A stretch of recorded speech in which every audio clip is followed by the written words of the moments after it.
தோரணமலை முருகன் கோவிலில் கோடை வார விழா துவக்கம் முதல் ஞாயிற்றுக்கிழமை நடைபெற்ற தமிழ் சார்ந்த போட்டிகளில் கலந்து கொண்டு மாணவ மாணவிகள் பரிசுகளை பெற்றனர்.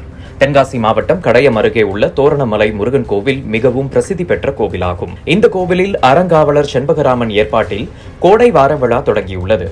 முதல் வார ஞாயிற்றுக்கிழமை அன்று தமிழக முதலமைச்சர் மு.க.ஸ்டாலின் சட்டப்பேரவையில் பாரதிதாசன் 135வது பிறந்த நாளை முன்னிட்டு தமிழ் வார விழாவாக அறிவித்தார். அதன்படி தோரணமலை முருகன் கோயிலில் தமிழ் சார்ந்த கவிதைகள் வாசிப்பு, பாரதிதாசன் வாழ்க்கை வரலாறு குறித்த பேச்சு, திருக்குறள் போன்ற பல்வேறு போட்டிகள் மாணவ மாணவிகளுக்கு நடத்தப்பட்டது. தமிழ் வாழ்க என எழுதப்பட்டு அதற்கு முன்பு மாணவ மாணவிகள் பெற்றோருக்கு கீழ்ப்படிதல், போதைப் பொருட்களை ஒழித்தல் உள்ளிட்டவற்றை மையப்படுத்தி உறுதிமொழியினை ஏற்றுக்கொண்டனர்.